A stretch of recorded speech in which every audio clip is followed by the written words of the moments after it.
Our next witness will be Russell Means.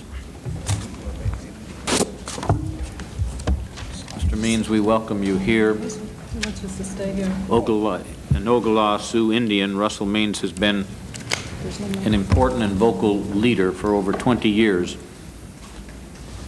Along with Dennis Banks, they co-founded the American Indian movement known as AIM, an influential group representing many American Indians. Mr. Means attracted national attention when he and other AIM members led hundreds of Indians in the 71-day occupation of a town of Wounded Knee in South Dakota.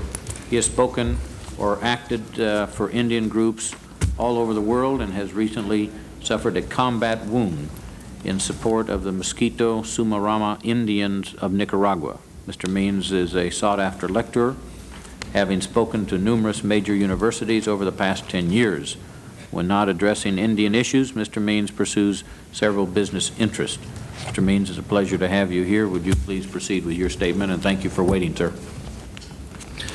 Mitakuyepi, miye malakota. Maje tahan wakan tiyospaye, hesa lila wakan. Mitakuye ate tasunka witko tiyospaye. Mitakuye ina wanbli zuya tiyospaye. This is a traditional greeting of my people that I am bound to give, albeit it's a short version. What I said in my own language translate into English thusly. Hello, my relatives. I am an Oglala Lakota, and I come from our very sacred holy land, the Black Hills, where Yellow Thunder Village is. My mother is from the War Eagle clan, and my father's family is from the Crazy Horse clan. This greeting is to this day the way all Indians throughout the nation still greet one another, those that still know their culture.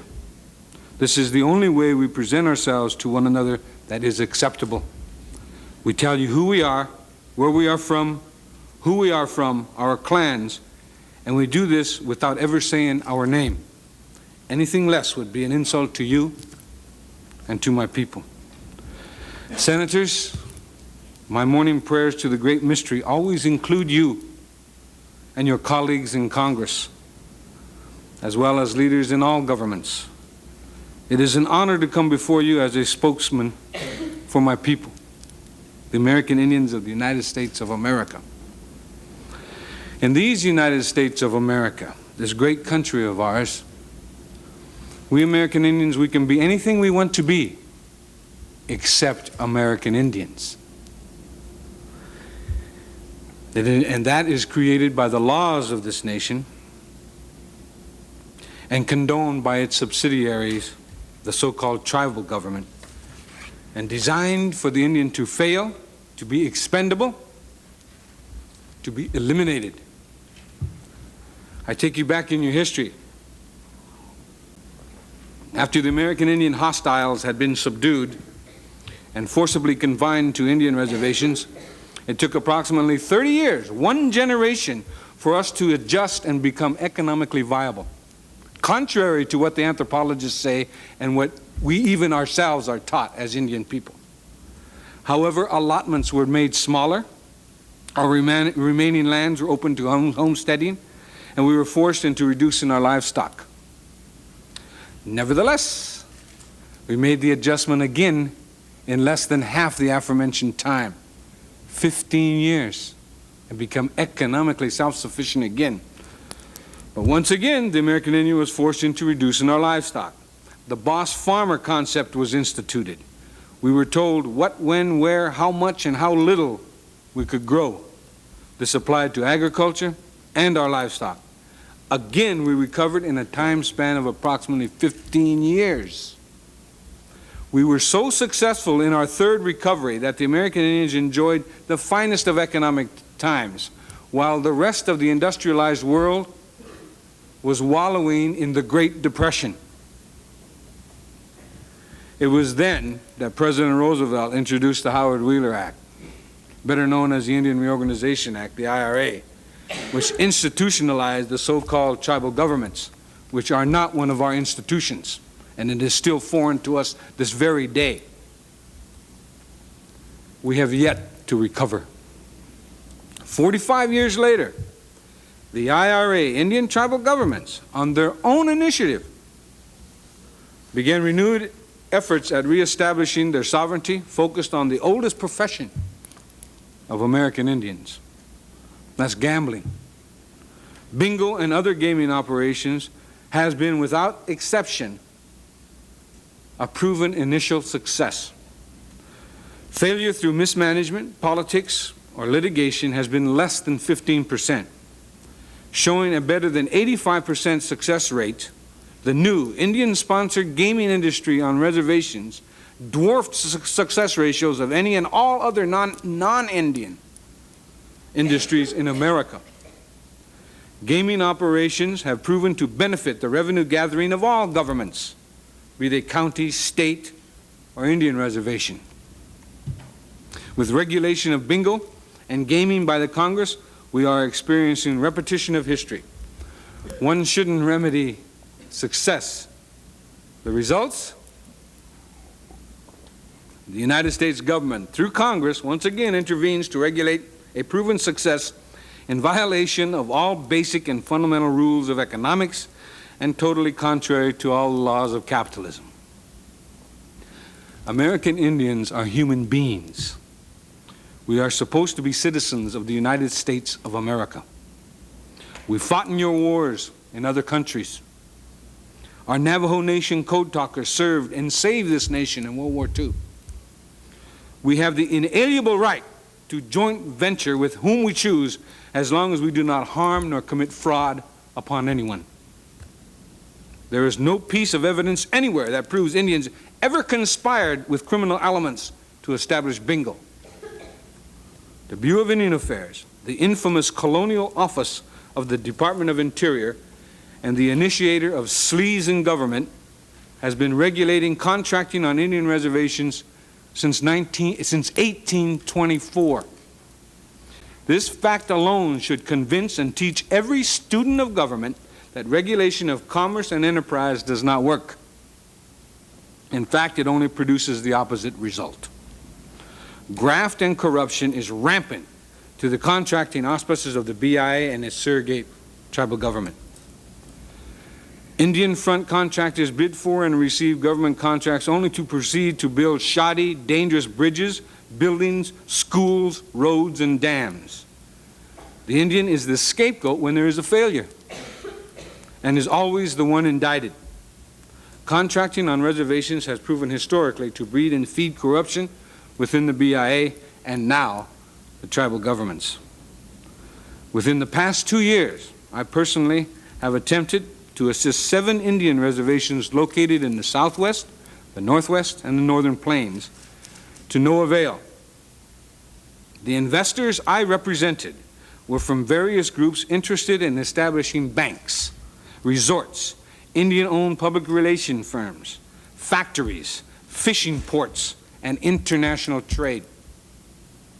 I now know that tribal governments do not want economic development unless graft is a major ingredient. The BIA is a major player in land leases being sold by petty bureaucrats for as meager an amount as $40. There is a scandal of monstrous proportions occurring in at least 2 Indian agencies, the BIA's branch of land operations and the branch of realty.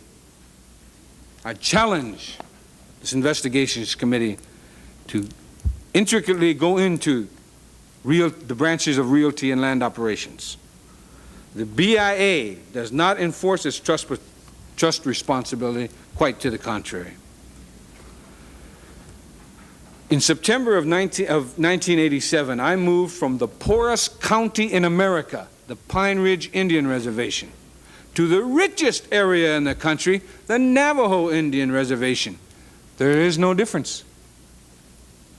I paraphrase the former Secretary of the Department of the Interior, James Watt, if you want to see an example of failed socialism, go to an Indian reservation.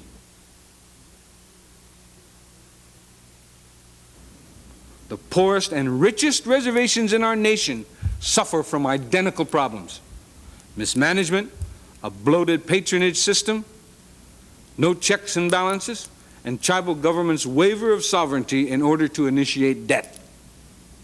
This is not anything new. This is an everyday occurrence in all tribal governments. Problem is leadership. In this case, it is the lack of leadership. Ironically, everyone, including you senators, referred to the allegedly elected tribal officials as leaders. Leaders are supposed to work for a better quality of life for their constituents. It is an insult to my heritage, my ancestors, and my dignity as an Oglala Lakota to have the term used loosely. Many of the tribal officials are honest and sincere men and women who have good hearts. Nevertheless, a vast majority of the tribal officials parasite on the incestuous world of tribal politics. Not as our forefathers, who were the best providers, protectors, defenders, advocators, and friends. The game of who is the most important rules. It's embarrassing. At the turn of the century, American Indians numbered about 230,000, all traditional. With each succeeding generation, we lose our population base and our spirit as once proud peoples. The American Indian statistics of deprivation have remained constant since the end of World War II. All other groups of citizens' fortunes rise and fall with the gross national product, the GNP. The American Indian statistical lines of deprivation remains constant, a straight line. With the blatant genocide of our traditional people, we have less than 50,000 in America today. We are averaging a loss of 1,000 a year since 1900. We are losing a value system as distinct people that sets us apart from the industrialized world. These facts surface in our tribal statistics, and no one attempts to do anything about it except for a few social workers and reservation police. This new statistical horror is women and child abuse. Child sexual abuse is epidemic on Indian reservations, and all you hear are whispers. This abuse can be directly attributable to the schools on the reservations. Education in the BIA, public, the contract, and missionary schools do not teach positive values from non-Indian culture, and in collusion with the BIA, certainly do not allow Indian culture and values to be taught. The fact is, educators continually denigrate American Indian traditional lifestyle as primitive, dirty, and without any redeemable virtues. And the tribal councils condone it. Needless to say, every time the U.S. government has interfered with American Indian lifestyles, it has been proven to be disastrous. In the 1960s, legal services were implemented on Indian reservations. It was a boon for the people. Tribal officials all of a sudden were held accountable. Legal services stepped in, and lo and behold, tribal courts had power to the power of attorney for the people. The result? An edict from Washington, D.C. is handed down, and legal services can no longer represent people against the tribal government, and they can no longer represent class action lawsuits against any government. Presently, legal services are not much more than a mill for divorce lawyer trainees. Congress passed the American Indian Religious Freedom Act in 1978. To date, 6 cases concerning our freedom of religion has reached the Supreme Court. We lost every one of them. We do not win lawsuits. State governments lose. The only time we allegedly win a lawsuit it is in reality the federal government winning out over the sovereign rights of a state. Once again, the American Indians are the pawn. Now, the major factors presenting American Indian people with existing rights to self-determination. American Indians suffer under a system of dual citizenship, that is, U.S. citizenship and tribal citizenship maintained by the BIA. Only Hitler did that. The dual citizenship is a major obstacle in the free exercise of individual and tribal sovereignty. The continuing loss and attrition of existing lands through various federal, state, and local laws and/or regulations is a hindrance. The abridgment of sovereign rights to remaining lands and the arbitrary monetary policies of settlement of these rights whenever they are recognized. Another major factor preventing Indian people from self-determination, subjugation of the American Indian individual to the laws of government-sponsored tribal governments, and the continuing arbitration of the BIA rules and regulations which have the force of law yet are not repealable. Solutions. The American Indian people's right to self-determination is recognized and will be implemented through the following policies. The American Indian individual shall have the right to choose his or her citizenship, and the American Indian nations have the right to choose their level of citizenship and autonomy up to absolute independence.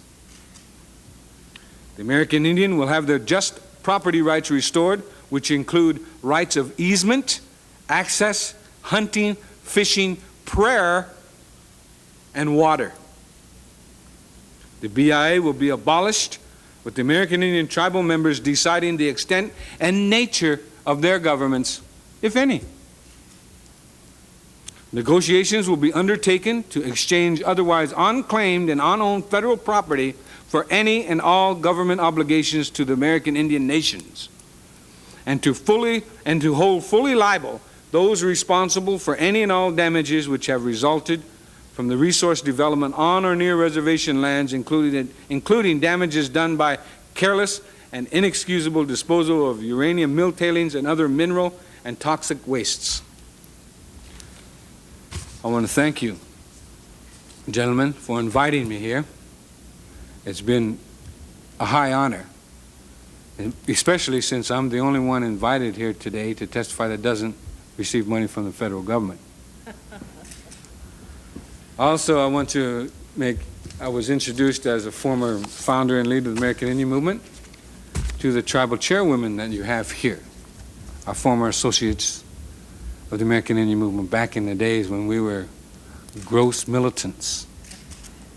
And so I just wanted to let you in on that the American Indian Movement is a very proud, continuing part of American Indian society. I thank you. Mr. Means, thank you. You certainly have left us with many provoking thoughts about the problems facing American Indians today, and you were kind enough and wise enough to also make some suggestions. I think that is what this committee is looking for. We may agree, we may not agree with him, but it is important to have some thought-provoking ideas of where we should go from the standpoint of the relationship between the federal government and the American natives. I do ask you a question. You say one of your recommendations is to have a right to choose citizenship. Yes, sir. And I believe you said absolute, if necessary. Does that mean that a forbearance of United States citizenship and to be only a citizen of the particular tribe that you belong to? Is that what you mean by that? Very definitely. But I want to qualify that with this. The inherent fear of non-Indians concerning Indians and what we're going to do. It's like when 50 of us went into the Black Hills of South Dakota to reestablish a spiritual youth camp. And everyone in South Dakota, including the senator from South Dakota, and the other senator from South Dakota, and the U.S. representative from South Dakota, thought that the entire Sioux Nation was going to invade the Black Hills and chase all the whites back into the sea, or some such nonsense like that. what happened and what happens is you will probably be pleasantly surprised, and I would be pleasantly or unpleasantly disappointed, that probably no Indian nation will renounce their American citizenship. There might be a few individuals, such as myself, that would only choose a citizenship in their own nation. But we should have that right. We do, as you so aptly mentioned in your introductory remarks about the Constitution, especially Article 6, that pertains to Indian people and our treaties. If that were to come about, where you had that absolute right and you or other Native Americans chose that right to renounce American citizenship, then what relation would that individual have? Would they be an immigrant in the United States when they are off the reservation? What status would they have legally? Have you thought that out, Mr. Means? Well, that's for us to determine. That's called self-determination. In other words, we certainly wouldn't be an immigrant in the United States, being we're the landlords. So it's impossible for that to occur. I understand your point very well, but the fact is that if someone renounces their citizenship here, they usually take a citizenship in some other country.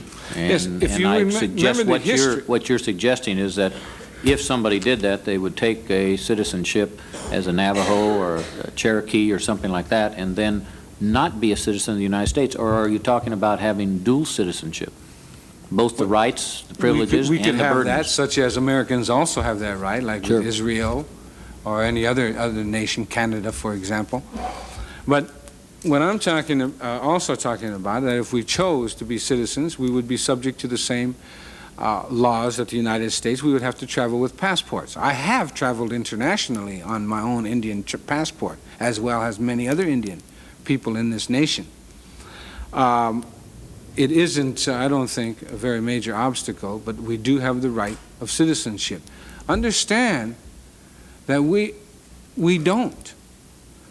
I know full-blooded my two younger brothers were not enrolled in the Oglala Lakota because of BIA policy, because they were born off the reservation, even though they were born on another reservation. These types of things, it just adds to the regulation and oppression. Well, that particular one, it troubles me because I don't have a thorough understanding of it, but some of your other suggestions do strike a chord with me, that they ought to be pursued. Settlement of Indian claims and payment for whatever those judgments might be, if there are judgments. I have no other questions. I do thank you, Mr. Means, for being here and being as blunt and straightforward as you were today and historically as you have been. Senator McCain. Thank you, Mr. Chairman, and it's good to see you again. Thank you, John. Russell, we have met from time to time in the past years over a variety of issues, including on the subject of your efforts of freedom and independence of some Indians in Central America, which you have been very heroically involved, I might say. In your efforts to establish or assist the economies of several different reservations you mentioned that have all failed, could you cite us a specific example of the unhappy experience that you had in these efforts? In other words, a specific case where you tried to go and have a resort or a hotel or some other economic enterprise established, and what happened, so we can get a better insight into the problems that we have with economic development. Okay, I can give you many. But the worst case scenario is with the Lummi Indian Nation. Now, I admire the Lummi tribal government because they have historically butted heads with the Bureau of Indian Affairs and the federal government bureaucracy. In fact, they are now immersed in fighting the IRS concerning the IRS attempt to illegally tax their fish. So when I found out through knowledge of individuals on their tribal council that they had a port license. They're the only entity in the Puget Sound area that has a license to build port facilities. Their proposal reaches something like around 30 million, give or take. That's not exact. And so I was talking with one of their administrative workers who was in contact with the chairman and vice chairman of the tribe. He was in charge of the port facilities. I have a business associate out of New Jersey, and he made contact with the Polish government. The Polish government has a joint venture operation with Americans called Amerpol. The Polish government has a fishing fleet of 40 fishing trawlers, those great big huge metal ships in the northern Pacific. They don't have no port. They're looking for a port. So we had the tribal government of Lummis fax their prospectus for their port facilities to my representative, and then he in turn gave it to the Polish government. They were totally impressed, very impressed with the prospectus. Arranged a meeting. A representative from the Polish government, the chairman of the board of Amerpol, the CEO, and the treasurer of Amerpol, and the Polish government's representative from Alaska for the northern fishing fleet of the Pacific, headquartered in Anchorage, Alaska. Those 5 flew into Bellingham, Washington. Before they did so, they faxed their arrival and flight data to the Lummis saying they were arriving, and that night they were arriving about 6 o'clock. Would they have dinner with them at 8 o'clock at the hotel where they were going to stay? And then would they please pick them up at 8 o'clock in the next morning? They would meet for however long it took, and then they would like a tour of the reservation before they left. And these people were coming to talk about joint ventures, private contracting with individual Indian fishermen of the Lummi Indian Nation, making deals with them, and possibly a joint venture in building their port facilities. This $30 million deal that the BIA has approved already. Nobody met him at the airplane, and nobody showed up at 8 o'clock for the dinner. The next morning, my associate calls me from New Jersey. He's got a call from the board chairman of Amerpol saying nobody's there. I look at the time, and in Pacific time, it's 20 minutes after 8. So they're 20 minutes late. So I figure Indian time, you know, what Tom Daschle runs on, Indian time. And so I told him, don't worry, give him another half hour. We'll give him another half, and nobody showed up. So my associate called the person who we had contact with the Lummi Indian Nation, who was in a meeting. The chairman was fishing. He's a commercial fisherman. He was out fishing, and the vice chairman was in a meeting. The secretaries who answered the phone didn't know anything was going on. Finally, my associate, because it's our company that's getting egg with the egg all over his face, says, "Are you people insane? These people want to talk $30 million in the building of your port facility. Get over there and pick them up." So she does. They come and pick them up. The meeting results in a lackadaisical type meeting that is run-of-the-mill on the reservation that I've been associated with, all the different reservations. At any rate, the result was that the Polish government and its joint venture corporation with American businessmen went away thinking that every Indian in the entire Western Hemisphere fits all the stereotype images that we suffer under. And that was the straw that broke the camel's back and got me out of Indian affairs. And that was just last month. Let me ask one more question, if I could, please, and that is your proposal for abolishing the Bureau of Indian Affairs. And let me say that I have heard that many occasions, including some of my colleagues here in the Senate and in the House.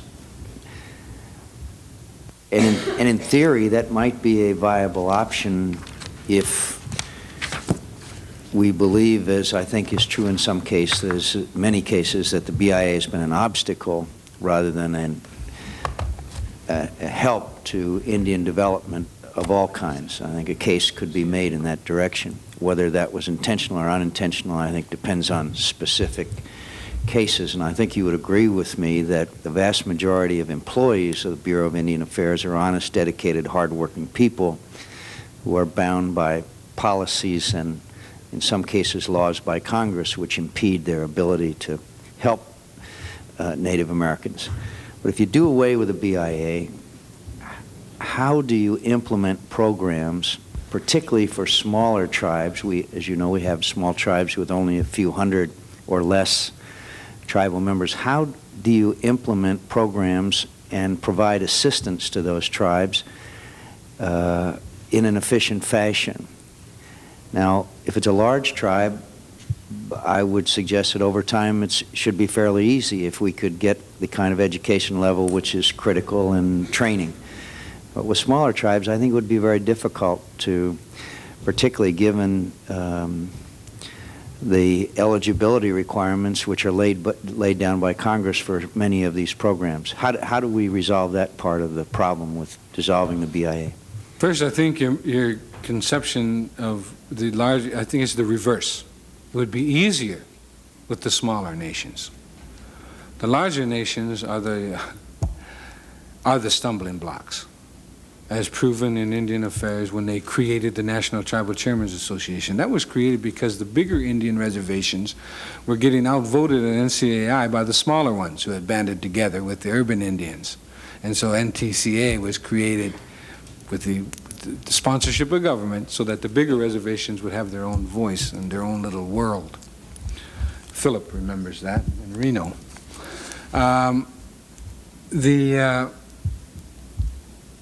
The smaller reservations, we have our own qualifications. Understand that Indian people, we have no institutions of our own. The schools aren't our institution. Tribal government isn't our institution. So, with all the rhetoric that Indians themselves are guilty of about honoring our elders, nobody does. Those uneducated elders are the ones that were the first tribal governments who used to impeach tribal chairmen for misusing as little as $40 of tribal monies back in the 1930s. Those elders are the ones, and community by community. It isn't for us to say, it's for the Indian people to self-determine. We have the right to fail. If we botch it, all we have to do is look in the mirror. If we succeed, look in the mirror. We have that right, just as everyone else in America has that right. You have the right to fail and you have the right to succeed. And I don't think it's the prerogative of government to put down a list of qualifications for us. I think the most educated people on an Indian reservation have not been to school.